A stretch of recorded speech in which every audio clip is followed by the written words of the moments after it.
ഈ അടുത്ത കാലത്ത് നമ്മൾ അധികമായിട്ട് കേൾക്കുന്ന ഒരു വാക്കാണ് മോണോ ഡയറ്റ്. എന്താണ് മോണോ ഡയറ്റ്? സെലിബ്രിറ്റികൾ ഉൾപ്പെടെ പലരും പിന്തുടരുന്ന ഒരു ഭക്ഷണ രീതിയാണ് മോണോട്രാഫിക് ഡയറ്റ് അല്ലെങ്കിൽ മോണോ ഡയറ്റ്. ഭാരം കുറയ്ക്കാനും മറ്റും ലക്ഷ്യമിട്ടുകൊണ്ട് ഒരു ഭക്ഷണ സാധനം മാത്രം ദിവസങ്ങളോളം കഴിക്കുന്ന രീതിയാണിത്. കലോറി കുറഞ്ഞ വിവിധ പഴവർഗ്ഗങ്ങളും പച്ചക്കറികളും, മുട്ട, തവിടരി, ചിക്കൻ ബ്രസ്റ്റ്, ഉരുളക്കിഴങ്ങ് തുടങ്ങി പലതും മോണോ ഡയറ്റിൻ്റെ ഭാഗമായിട്ട് കഴിക്കാറുണ്ട്. പെട്ടെന്ന് ഭാരം കുറയുന്നതും ലളിതവും പിന്തുടരാൻ എളുപ്പവുമായതാണ് മോണോ ഡയറ്റിലേക്ക് ആളുകളെ ആകർഷിക്കപ്പെടാൻ പ്രധാന കാരണം. പാചകത്തിനായിട്ട് അധികം മെനക്കെടുകയും വേണ്ട.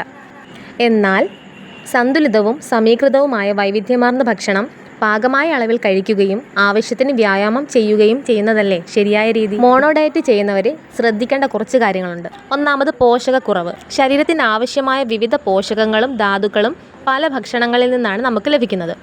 ഒന്ന് മാത്രം കഴിച്ചാൽ ചില പോഷക ഘടകങ്ങളുടെ കുറവുണ്ടാകും. രോഗപ്രതിരോധ ശേഷി കുറയാൻ ഇത് കാരണമാവുകയും ചെയ്യും. അടുത്തത് പേശികൾക്കുണ്ടാകുന്ന ബലക്ഷയമാണ്. പ്രോട്ടീനുകളും ആരോഗ്യകരമായ കൊഴുപ്പും ആവശ്യത്തിന് കാർബോഹൈഡ്രേറ്റും ശരീരത്തിന് ലഭിച്ചില്ലെങ്കിൽ പേശികൾ ദുർബലപ്പെടും.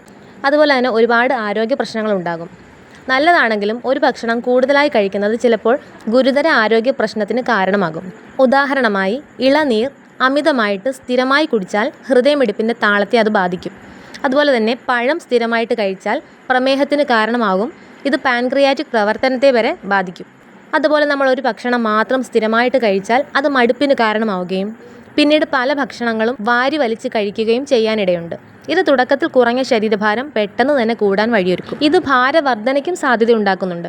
ചോക്ലേറ്റുകൾ പോലെയുള്ള ഉയർന്ന കലോറി ഭക്ഷണങ്ങൾ കഴിക്കുകയാണെങ്കിൽ ശരീരഭാരം വർദ്ധിക്കാൻ സാധ്യതയുണ്ട്. ഇഷ്ടപ്പെട്ട ഭക്ഷണമായതിനാൽ ആവശ്യത്തിലധികം കഴിക്കാനും സാധ്യതയുണ്ട്. അപ്പോൾ ഇതൊക്കെയാണ് മോണോ ഡയറ്റിൻ്റെ ഗുണങ്ങളും ദോഷങ്ങളും.